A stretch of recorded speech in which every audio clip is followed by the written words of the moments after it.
Live action. We're always looking at, the school security at a national level, not only local, state, but also national. Teachers weren't present today, but they get training throughout the year with law enforcement, so they know their role as well. If you have an exterior door close to your classroom, you know the threat is on the other side of campus. The best option may be to evacuate your class, get them out of the building, off campus to a safe location. But we teach our teachers to, we want them to be empowered at the end of the day, and to have that ability to think outside the box.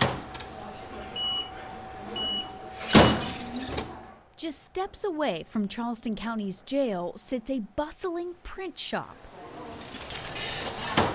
Logos and slogans made for local groups and companies, but none perhaps as descriptive as this. On the 28th of last month, I was home 18 months, so I'm looking at the progress. A year and a half out after spending 15 years in for DeCardioGlisten. They seen something in me and they gave me a chance, so hey man, how can you go wrong when somebody give you a chance? It's a room full of second chances. After serving their sentence, Turn 90 serves them, teaching them and paying them for their work in the shop, which has also recently grown another business venture, logistics. You can't knock everybody who is in prison. That's why I want people to know, for the simple fact they made a mistake and now they're in prison. You know what I mean? Who else made mistakes out there that didn't go to prison? She brings in the patient. It's an adult bald eagle found on the side of the road in Monk's Corner a couple of days before. His head is covered just to keep him more calm. That's also why we're talking in quiet voices. Turns out he ate lead. Lead toxicity can just make them just feel really sick, really lethargic.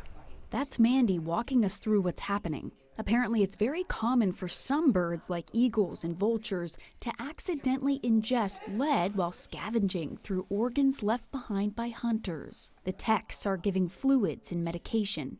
It is an injection of calcium EDTA, and that is actually a substance that's going to bind to the lead in that bird's body to help it remove it from its body. Time now for a tube feeding of more fluids.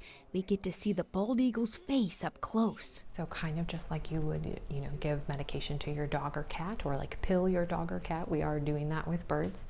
It'll be another few days of this kind of therapy before the eagle is retested. Hopefully the level of lead goes down. It's a metal toxin in their body, and so again, it's just he's a little quieter, it seems like, but that can take a lot out on them.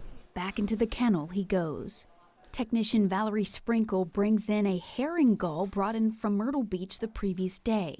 With this beak-shaped mask, he's going to go under general anesthesia for radiographs. We're going to check if there's any fractures or internal trauma going on. After about 2 minutes, he's out. The gull is placed and taped to a board and taken for a radiograph just down the hall. Shooting. Another position and another picture. Shooting. The work has to be quick, though, because, just like people, there are risks for birds under anesthesia. They have a very efficient respiratory system.